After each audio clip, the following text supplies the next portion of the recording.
Hello दोस्तों, मैं Neha Kushwaha study with विज्ञान में आप सभी का स्वागत करती हूँ। और यहाँ पर हम इंडियन पॉलिटिक्स सीरीज पढ़ रहे हैं। फटाफट से आज की क्लास को स्टार्ट करते हैं। कोई भी एक्स्ट्रा बात नहीं करेंगे क्योंकि आज के थोड़े से प्रश्न थोड़े से ज़्यादा हैं, तो टाइम थोड़ा ज़्यादा हो जाता है, वीडियो थोड़ा बड़ा बन जाता है, तो आपको देखने में प्रॉब्लम चल जाती है। चलिए प्रश्न को शुरू करते हैं हम यहाँ पे।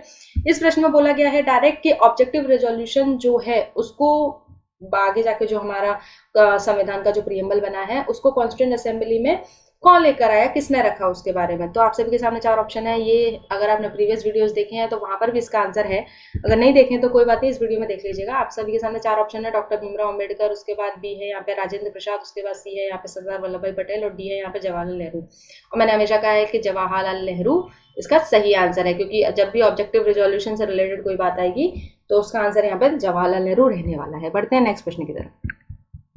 इस प्रश्न की अगर हम बात करेंगे तो थोड़ा सा बड़ा है, आप लोगों को देखने में दिक्कत जा सकती है। देखिए, सबसे पहले आप सभी को provision of the Indian constitution बताए गए हैं, amendment of the constitution, DPSP बताया गया है, emergency power of the president बताया गया, और उसी के साथ में यूनियन स्टेट रिलेशनशिप बताया गया है।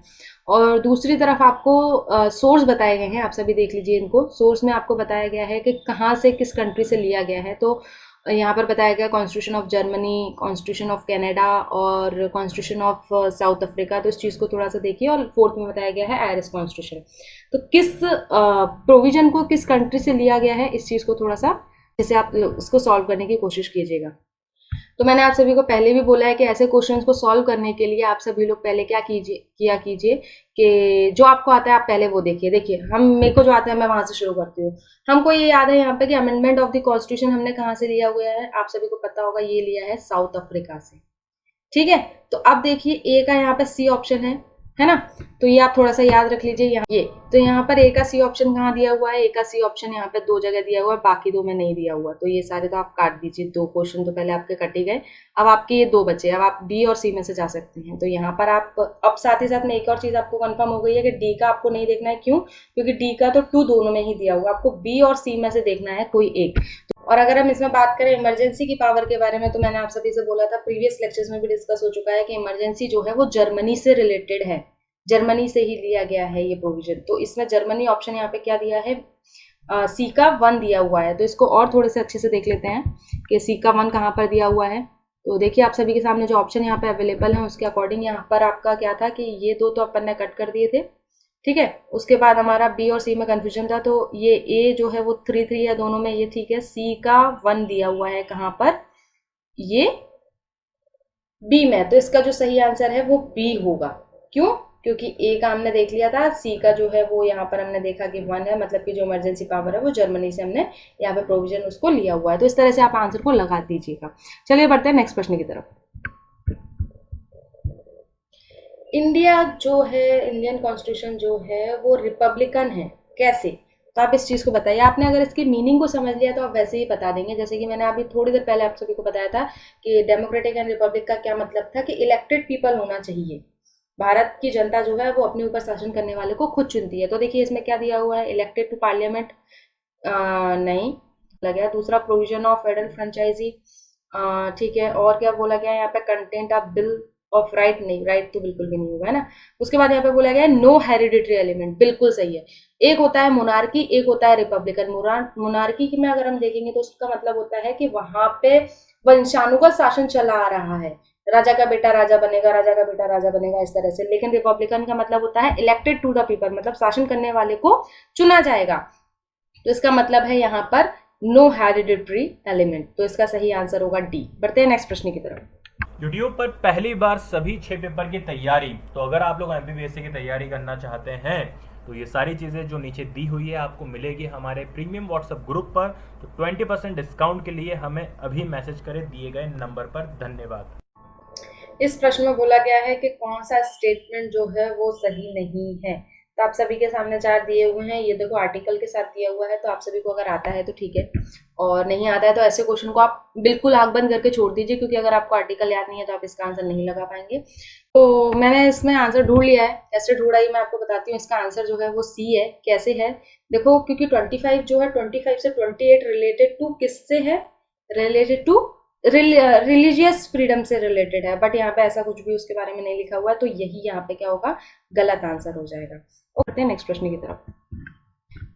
इस प्रश्न में पूछा गया है सिंगल सिटीजनशिप को कहाँ से अडॉप्ट किया गया है, तो आप सभी के सामने क्या है, चार ऑप्शन है, इंग्लैंड है, यूएसए है, कनाडा है, फ्रेंच है। तो आप सभी के सामने इंग्लैंड आ जाए, या फिर आप सभी के सामने यूके आ जाए, या आप सभी के सामने ब्रिटेन आ जाए, इन सब का सब सेम है ना। तो आपका आंसर जो है वो ए लग जाएगा। बढ़ते हैं नेक्स्ट प्रश्न की तरफ।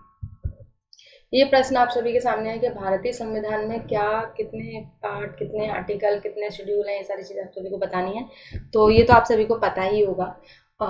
अगर यहाँ पे ऑप्शन दिए हुए हैं 395 आर्टिकल्स है, तो ये तो आप सभी को मेनली पता होगा। तो इस सभी से आंसर आपको एक ही पहला दिख जाता है कि इसका आंसर जो है वो पहला होने वाला है। और यहाँ पर बोला जाता है कि इनिशियल में अगर हम बात करेंगे तो हमारे पास 395 आर्टिकल थे, है ना। उसी के साथ में अगर हम देखेंगे तो हमारे पास 22 पार्ट थे, और साथ ही साथ में हमारे पास यहाँ पर कितने 12 शेड्यूल हैं। तो अब ये सारी चीज़ आप याद रखिएगा।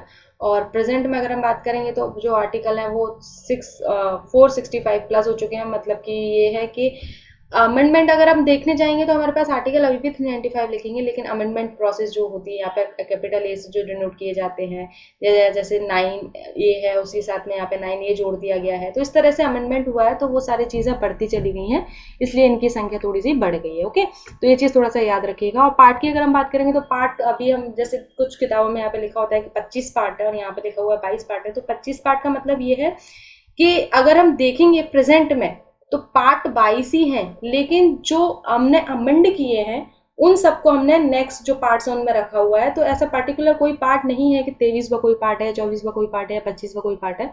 अगर आपको कहीं मिलता है तो मुझे भी कमेंट सेक्शन में बताइएगा। ओके, चलिए बढ़ते हैं नेक्स्ट क्वेश्चन की तरफ। From which of the countries constitution of India adopt the fundamental duties. तो फंडामेंटल ड्यूटीज को कहाँ से लिया है, आप सभी के सामने चार ऑप्शन अवेलेबल हैं, यूएसए, कनाडा, और उसी के साथ में यूएसएसआर और यूके। तो इसका सही आंसर आप सभी को पता है कहाँ से लिया है फंडामेंटल ड्यूटीज़ को, तो वो लिया है हमने यहाँ पर यूएसएसआर से। और अगर हम फंडामेंटल राइट की बात करेंगे तो कहाँ लिया है, हमने यूएसए से लिया है। थोड़ा सा कन्फ्यूजन नहीं होना है, बिल्कुल भी ध्यान में रखते हुए चलना है। बढ़ते हैं नेक्स्ट प्रश्न की तरफ।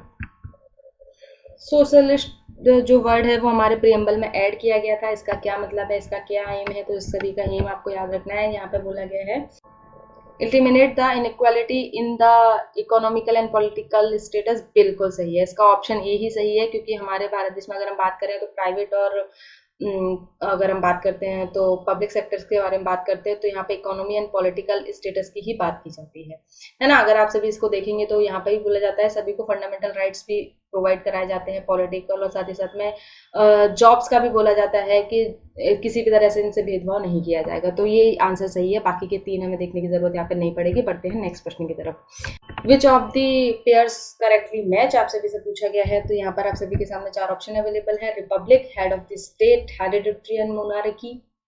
ये गलत है। रिपब्लिक का मतलब मैंने आप सभी को बताया था, मोनार्की नहीं है वहाँ पे, तो हेरिडिटरी होगा ही नहीं, इलेक्टेड होते हैं वहाँ पर। तो सोवरेन का मतलब है constitution rest on the people's will, इसके बारे में बोला गया है। तो इसका ये भी गलत है, नहीं है। सोवरेन मतलब कि हम फ्री हैं, हम अपने जो भारत सरकार जो सारी चीज़ें फ्रीली कर सकते हैं, किसी का भी कोई भी उसके ऊपर एक्स्ट्रा कंट्रोल या इंटरनल कंट्रोल, मतलब किसी भी तरह का कोई प्रेशर नहीं है।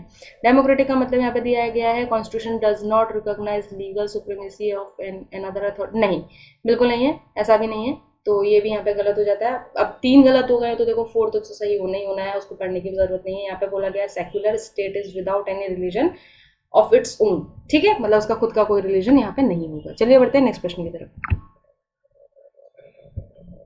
प्रियम्बल में के बारे में यहाँ पे पूछा गया है कि प्रियम्बल में जो कुछ उद्देश्य लिखे गए थे उसके बारे में क्या सही यहाँ पे बोला गया है। तो आप सभी के सामने चार ऑप्शन अवेलेबल है। पहला यहाँ पे नेहरू रिपोर्ट में बोला गया था कि, तो नहीं, नेहरू रिपोर्ट में ऐसा बिल्कुल भी नहीं था। पहला ऑप्शन है speech of Jawaharlal Nehru on the bank of river and called with पूर्ण स्वराज। पूर्ण स्वराज बिल्कुल नहीं, इसमें पूर्ण स्वराज का बोल दिया। आप ये मुझे बताइए पूर्ण स्वराज की मांग कब उठी थी, सन बताना है, साथ ही साथ में आपको सेशन बताना है, कौन सा सेशन था, है ना, ये आपको बताना है। तो ये बिल्कुल भी नहीं है, दो ऑप्शन यहाँ पे गलत होगा। तीसरा यहाँ पे resolution adopted at the Karachi session Indian national Congress, नहीं, बिल्कुल भी ये भी गलत है यहाँ पे। इसके मतलब तीन फिर से गलत हो गए हैं, तो फोर्थ जो है वो हमारा सही होने वाला है। बढ़ते हैं नेक्स्ट प्रश्न की तरफ। इसमें ये बोला गया है कि पार्ट ऑफ द कॉन्स्टिट्यूशन जो रिफ्लेक्ट करता है हमारे आइडियल्स और हमारे जो कॉन्स्टिट्यूशन के मेकर्स उनके माइंड को, तो कहाँ पर ये है ये चीज़, तो अगर हम देखेंगे डायरेक्टिव प्रिंसिपल्स में और फंडामेंटल राइट में, प्रियम्बल में, सिटीजनशिप में, तो ये प्रियम्बल है। मैंने आप सभी को बोला है रिफ्लेक्शन की बात आ जाए, इंट्रोडक्शन की बात आ जाए, प्री फेस की बात आ जाए या पूरा एसेंस की बात आ जाए, सारा का सारा हमारे कॉन्स्टिट्यूशन का कौन है, हमारा प्रियम्बल है, स्पिरिट भी है ये हमारे कॉन्स्टिट्यूशन का। ठीक है, बढ़ते हैं नेक्स्ट प्रश्न की तरफ। Which of the following determine the Indian constitution federal, मतलब इंडियन कॉन्स्टिट्यूशन को कौन सा ऐसा चीज़ है जो फेडरल बनाती है, तो आप सभी के सामने होगा रिटर्न एंड रिजिड कॉन्स्टिट्यूशन। नहीं, फेडरल का कंसेप्ट मैंने आप सभी को बोला है हमेशा सेंट्रल और स्टेट से रिलेटेड ही रहता है, तो इस चीज़ को थोड़ा सा याद रखिएगा। और आप सभी के सामने यहाँ पर भी ऑप्शन में इंडिपेंडेंट जुडिशरी भी नहीं है, कहीं पर दिया हुआ central vis the judiciary power of the central, नहीं ये भी नहीं है। Central state, distribution of the power between the central and state इसका सही आंसर है। ओके, चलिए बढ़ते हैं नेक्स्ट प्रश्न की तरफ। ये है हमारा आज का आखिरी क्वेश्चन, और इसके बाद जो हमारा ये टॉपिक है प्रियम्बल और साथ ही साथ में जो source of the Indian constitution, वो टॉपिक यहाँ पे खत्म होता है। इसके बाद हम जो नेक्स्ट जो भी हम लेक्चर लेके आएंगे उसमें नई चीज़ों के बारे में डिस्कस करेंगे, वो टॉपिक आपको तभी बता दिया जाएगा। इस क्वेश्चन को हम पढ़ लेते हैं थोड़ा ध्यान से। इसमें क्या बोला गया है कि इंडियन कॉन्स्टिट्यूशन इज रिगार्डेड, सभी के सामने 4 ऑप्शन अवेलेबल है, फेडरल है, यूनिटरी है और पार्लियामेंट्री है। Federal in a front end unitary in a spirit, तो इसका सही क्या है? इसका सही है, हम सभी को पता है भारत का जो संविधान है वो फेडरल प्लस यूनिटरी दोनों है। और नॉर्मल में अगर हम बात करेंगे, ये यू है, नॉर्मल में अगर हम बात करेंगे तो नॉर्मल कंडीशन में हम फेडरल रहते हैं, लेकिन इमरजेंसी की सिचुएशन में हम यूनिटरी हो जाते हैं। तो इसका सही आंसर जो है वो टी है। अगर इस वीडियो को आप पहली बार देख रहे हैं तो आपको राइट हैंड साइड पे एक सब्सक्राइब का सिंबल दिख रहा होगा, तो फटाफट से हमारे इस चैनल को सब्सक्राइब कर दीजिए, साथ ही साथ में बेल आइकन दबाना ना भूलें, जिससे हमारे आने वाली वीडियो आपसे मिस ना हो। उसी के साथ में अगर आपको हमारा लेक्चर पसंद आया है तो प्रीवियस वीडियो देखने के लिए यहाँ पर क्लिक करें तथा नेक्स्ट वीडियो देखने के लिए यहाँ पर क्लिक करें। Thanks for watching.